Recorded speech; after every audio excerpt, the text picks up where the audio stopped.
Bem-vindo ao Genoma Cast, o seu podcast educacional. Sob a direção do Genoma Sistema de Ensino, nosso objetivo é explorar temas cruciais que moldam o aprendizado e o desenvolvimento.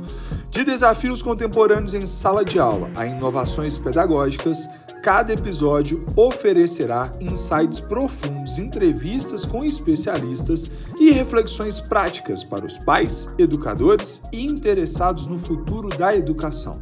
Junte-se a nós para um bate-papo objetivo e dinâmico.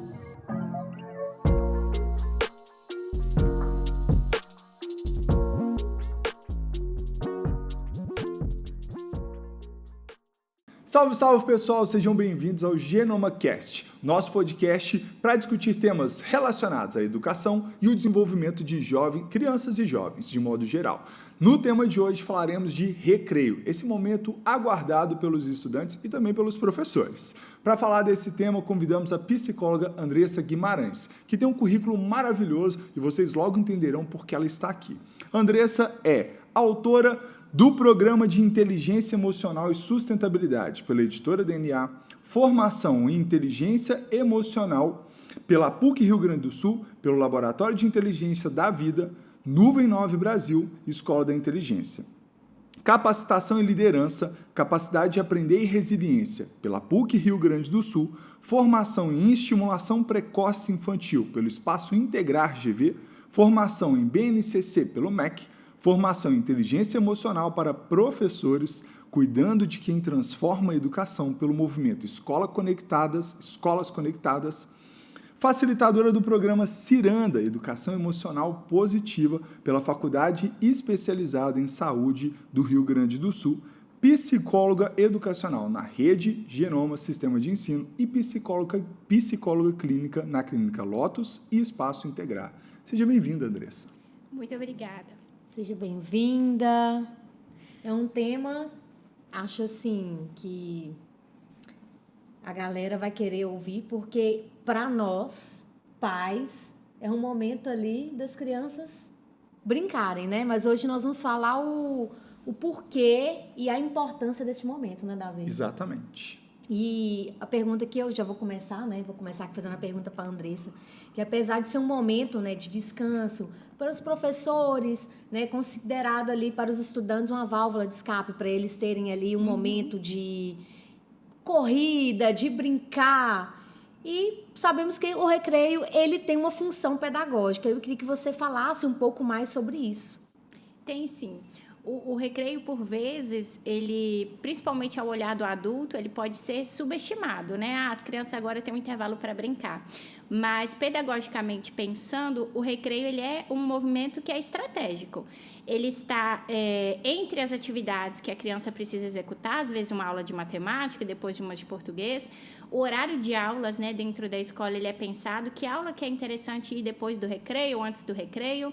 Por exemplo, eu não posso colocar uma aula que exige muita calma corporal e muita atenção depois do recreio, porque provavelmente as crianças vão chegar agitadas. Mas é no recreio que a criança desenvolve uma gama de habilidades motoras, cognitivas, emocionais. E aí, quando a gente para olhar o recreio com esse olhar científico, a gente vê o quanto ele é importante na rotina da criança, né? Hoje em dia muito se discute, né, que antigamente tinha aquele castigo. A criança fez tal coisa ou descumpriu tal combinado, não vai ficar no recreio, vai perder 5 minutinhos. Hoje em dia isso não existe mais, nem pode existir, né? A gente sabe que é um direito da criança, muito por conta de tudo isso que ela pode desenvolver dentro desse tempo, né, que é previsto. A gente hoje tem 2 horários de recreio, a gente consegue separar um pouquinho, né, o horário que é de lanche do horário de brincar livre das crianças. E esse tempo também ele é assistido pelos professores e pelos monitores. Não por conta só das questões de segurança, mas por conta também dessas observações que eles vão fazer ao longo desse período, que é pequenininho, né? À vista das crianças, eles sempre reclamam, eles querem um pouquinho mais, mas é fundamental assim, que ele aconteça, por mais que seja em 20 minutos, 15, 30 minutos durante o dia, é importante. Fantástico. Inclusive, é algo que por vezes, né, como você disse, né, Amanda, a gente fica até preocupado como pai, né? Porque como pai, como mãe, você fala assim, nossa, os meninos estão ali correndo, ai meu Deus, é lá que os meninos vão machucar. Mas como a Andressa disse, pelo olhar do adulto, às vezes ele não entende que existe uma série de fatores ali, de estímulos que estão acontecendo. E dentro desses estímulos, você já tinha me passado que existem pelo menos 4. Então vamos detalhar um pouquinho deles. No recreio, então, seja no momento do lanche, ou seja no momento da brincadeira, a criança ali está vivendo um espaço de socialização. E como é que é, então, a importância, em especial para os mais pequenos, para os menores, melhor dizendo, esse intervalo? No horário do recreio especificamente, não existe uma estrutura, né? Dentro da sala de aula, toda proposta que é pedagógica, que o professor coloca ali uma atividade para eles fazerem, isso é estruturado. No horário do recreio não há essa estrutura. Você não vai sentar com fulano, senta aqui agora, vamos fazer atividade dessa forma. Então, é livre para que as crianças possam se movimentar de maneira orgânica. Então, se eu vou brincar com esse colega ou com o outro, é uma decisão importante que ele tem que tomar. Se eu quero brincar de bola, mas o meu melhor amigo não está querendo brincar de cartinha. Todas essas decisões vão ser tomadas na hora do recreio de maneira orgânica, livre, por conta da criança. Então, ele vai desenvolver essa autonomia, esse planejamento social com quem eu quero brincar. Né? A negociação. Às vezes, eu quero esse brinquedo, o outro também quer, então vai haver também a resolução de conflitos, ali, de problemas. Isso tudo acontece ao olho do adulto, né? Como a gente está dizendo, é uma coisa que parece simples. E, por vezes, a gente tem vontade de ir lá e intervir. Às vezes, tem uma criança que está ali calçando um sapato em 10 minutos. Mas essa é uma habilidade importante que ele está desenvolvendo, por mais que seja, né, aos nossos olhos, nossa, coisa simples, é só calçar. Não, para ele é muito importante que ele consiga sozinho e que ele desenvolva. Durante o recreio, às vezes, as crianças vão ter algum conflito com algum colega. Ah, ele pegou minha bola, ele pegou meu brinquedo, ele não quer mais brincar comigo. E aí, por mais que a gente queira ir lá e resolver por ela, né? Ó, se você não tem esse, então vamos com outro, toma aqui que eu te dou. É importante dar autonomia e espaço para que eles façam isso sozinhos, porque ele desenvolve essas habilidades sociais de uma maneira muito mais rica. E a cada pequeno conflito que a criança resolve ali no recreio, a cada solução que ele vai buscar ou a criatividade que ele desenvolve, isso constrói uma base para ele usar lá na frente com outras tomadas de decisão no futuro, outros eventos e movimentos sociais que ele vem a viver. Então, no que diz respeito ao desenvolvimento social, o recreio assim, é perfeito para isso e a gente tem que deixar que aconteça. Lógico que se há algum conflito que a gente percebe que foge ali das habilidades da criança, a gente pode intervir e auxiliá-la na resolução, mas a gente não pode fazer por ela todas as vezes. A gente sempre tem na psicologia, né, uma colega diz muito assim, dica dada é dica retirada. Então, eu vou lá e dou a orientação uma vez e deixo fazer. E aí, das próximas vezes, a gente espera que a criança consiga recordar dessa dica e consiga avançar sozinha na resolução do que quer que seja, né? Então, o recreio, ele é fundamental para esse desenvolvimento dessas habilidades sociais nesse sentido, sabe? É muito interessante observar, assim, dessa maneira.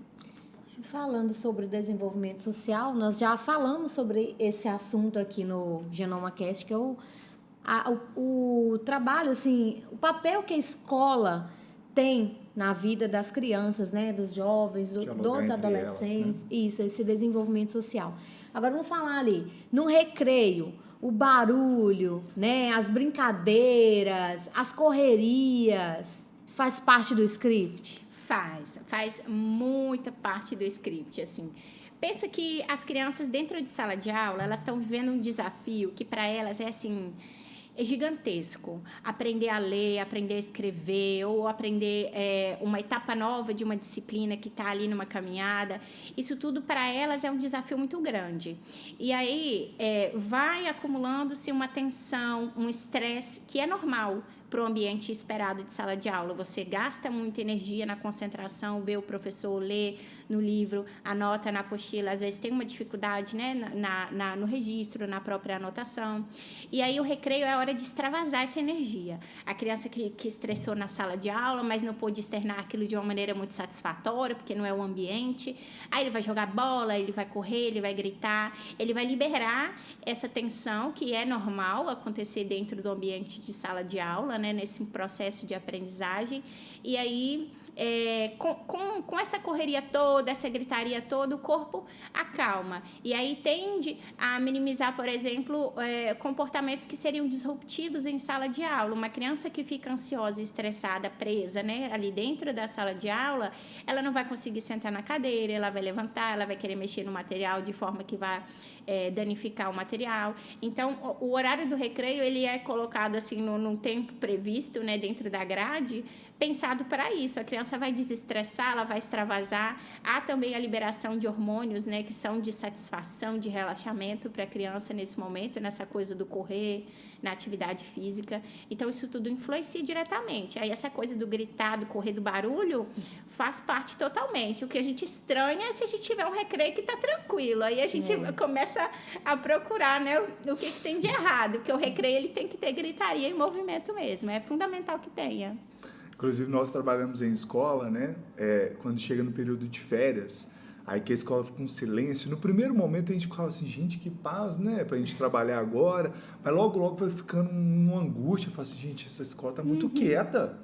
Tá faltando algo. Tá faltando né? algo, tá faltando algo e tal. E é muito legal isso, porque as pessoas acreditam que a escola é só o lugar do desenvolvimento cognitivo, né? E a gente já falou dessa questão social, a Amanda trouxe uma referência muito legal, que foi quando nós tivemos aqui o podcast com o Dr. Matheus, falando sobre o celular, a gente falando sobre a importância do desenvolvimento social, do desenvolvimento social e como que o celular às vezes dificulta esse desenvolvimento social. Agora nós estamos falando sobre essa coisa do extravasar, que é até um certo bem-estar emocional, mas também tem uma inteligência que ela é mecânica. Sim. Que é essa coisa do correr, subir em outros lugares, aprender a desviar, às vezes, do coleguinha que está ali. Movimentar o corpo. E é importante, é muito importante.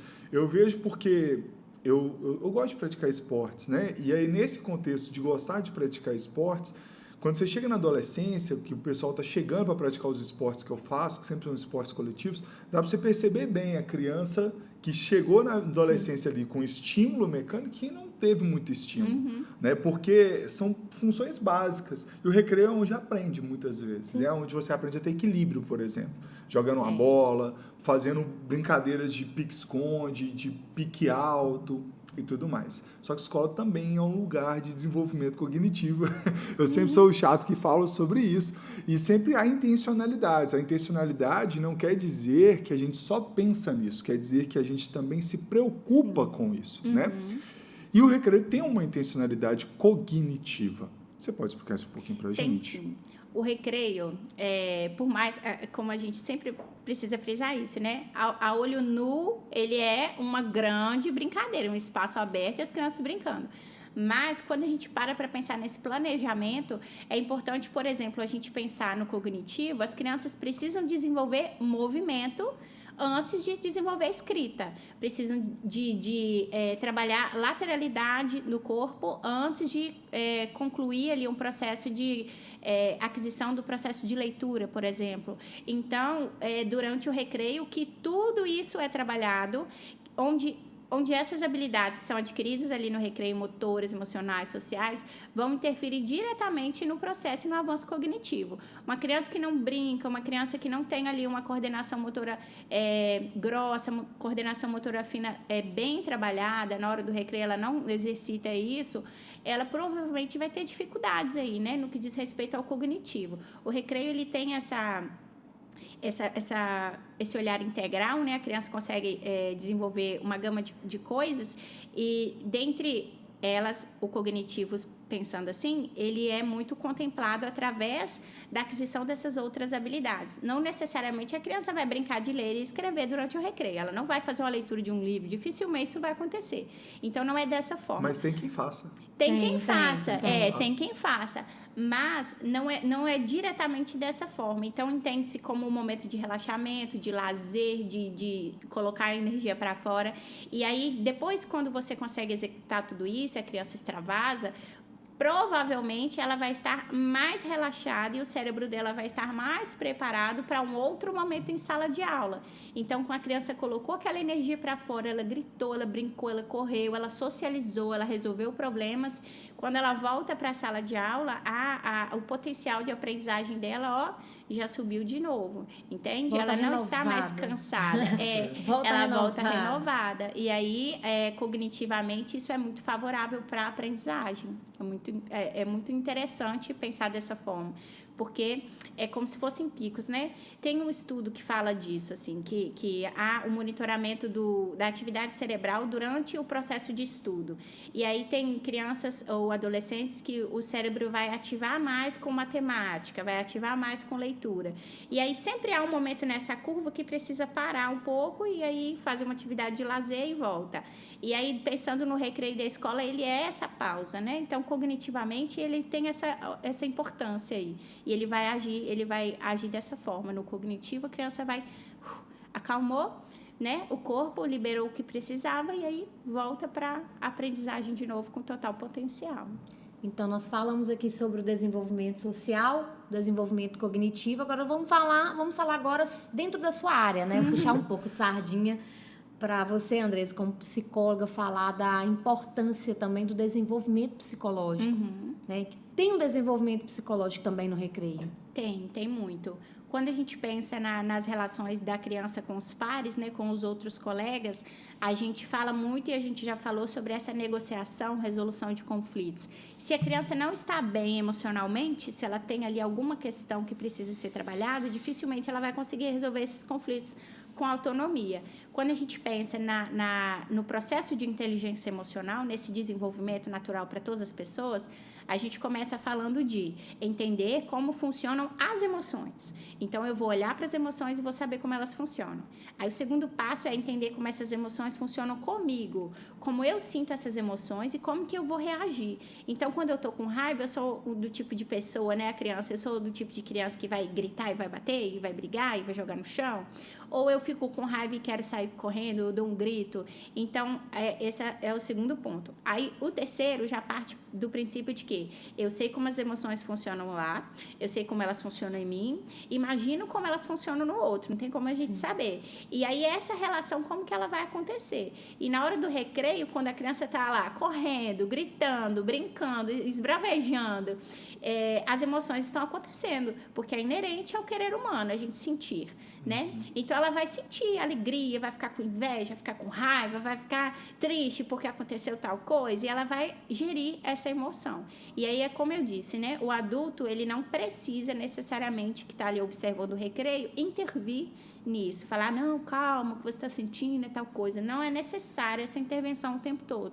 Mas, quando a criança demanda, a gente pode dar um suporte, uma dica, para que ela consiga ali atravessar esse momento. Então, em meio a todas as coisas que acontecem no recreio, o desenvolvimento dessa inteligência emocional é uma delas, que a criança ela vai olhar assim, vai puxar. A criança pequenininha, nossa, naquele egocentrismo que ela vive, né? É meu, é eu, o mundo sou eu, o mundo está aqui.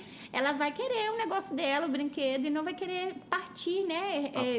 E compartilhar. E aí, é nesse momento que começa, né? Olha, calma, o brinquedo tá aqui, a gente só tem esse, de que forma que a gente pode dividir, ou você brinca um pouco, depois ele brinca outro pouquinho. As crianças maiores já têm outros meios, né? Aí começa as que a gente chama de picuinha. Tia, fulano falou tal coisa, fulano não deixou eu fazer isso. E aí a gente vai e entra nessa remediação junto com eles, mas não por eles, sabe? A gente não vai fazer para eles, assim, eles não vão participar. Eles têm que ser sujeitativos, né, nesse processo. E o recreio é onde acontece tudo isso. Então, o recreio precisa ser assistido pelos adultos para que a gente possa ajudar. Não dá para jogar o menino lá, né? Não dá, não pode, né? A criança não pode ficar lá sozinha. A gente tem que estar ali como suporte, caso seja necessário. E prevenção também de acidentes, que a gente sabe pode acontecer. Mas, no que diz respeito ao desenvolvimento da inteligência emocional, é tudo muito fluido, né? E a emoção, ela é a flor da pele, principalmente pensando em crianças. E aí, é dessa forma que o recreio vai contribuir, sabe? Eu acho interessante, você comentou sobre essas picuinhas, né? Vamos falar assim. O meu filho tem 6 anos, né? Então ele está numa fase que é o início dessa fase. E quase todos os dias ele chega em casa, comenta de algum amigo. Aí daqui a um tempo ele fala assim, fulano de tal falou que não é mais meu amigo. Aí na grande também parte... de 4 anos está nessa fase. E grande parte das vezes é por causa de algum evento do intervalo. Sim. E geralmente esse momento de intervalo, essas questões, se dá exatamente por uma escolha por uma brincadeira com outro par, com uma outra criança. Então, tá ali tem uma emoção, que é uma emoção talvez dos ciúmes que o outro teve, e aí naquele momento ele não sabe lidar ainda com essa emoção, e essa é uma forma de tentar lidar por meio da chantagem, né? Vamos falar assim. Vai lá, denuncia, se você não vai brincar comigo, também você não vai brincar com ele. A tia vai chamar você lá, ó, quer ver? É por aí mesmo. Então, a gente vai vendo isso, né? Então, como você bem disse, né, Andressa, o intervalo ele não é só acompanhado pelos adultos que estão presentes nesse espaço, ele também é acompanhado por nós como pais lá na frente em casa, porque por vezes o filho chega mais triste e pode ser uma questão voltada nesse ambiente. E a chamada, né, que é essa chamada que você trouxe, que não é entregar a solução, mas por vezes refletir junto com o estudante sobre como se solucionar ou como pensar sobre isso, é muito legal. Para a gente fechar, então, né, nós passamos por 4 pontos, né? O intervalo, o recreio, como fator de desenvolvimento social, motor, pedagógico, né, cognitivo e psicológico. Por mais que a gente, por vezes, fale muito da primeira infância, todos esses campos, eles permeiam também a adolescência. Sim. A adolescência também tem todos esses caminhos, né? A juventude tem todos esses caminhos, né? Então, o jovem no ensino médio, nos anos finais, ele vai trocar literalmente com o coleguinha a figurinha, e isso tem uma necessidade de resolução de conflitos, habilidades sociais que são fantásticas. Ele vai ter que compartilhar com o outro um brinquedo, que agora vai ser uma bola, agora vai ser então a raquete de ping-pong, vai se mudar um pouco os objetos, mas as questões que estão envolvidas ali, elas permeiam matrizes que são parecidas, né? Cognitiva, social, psicológica e motora, né? Então, queria agradecer, né, Andressa, por você estar aqui. Foi muito legal o nosso bate-papo. Quer dar uma sua fala final? Eu que agradeço a oportunidade, né? Quando a gente fala na infância, né, pensando no ambiente escolar, a gente precisa ter realmente esse olhar científico, né, e analisar esses momentos, essas intervenções que são feitas na escola. Quando a gente tem momentos como esse aqui, a gente consegue abrir essa reflexão e levar para as famílias, né, que é importante que eles saibam que o recreio não é só um momento da criança brincar e correr, né, e lanche. Ele é importante por todas essas coisas que a gente falou aqui. E aí, oportunidades como essa são incríveis para a gente poder discutir e ampliar um pouco mais essa discussão, né? Levar mesmo o conhecimento para quem está em casa e vai assistir a gente. Antes de encerrar, Amanda, só vender o peixe.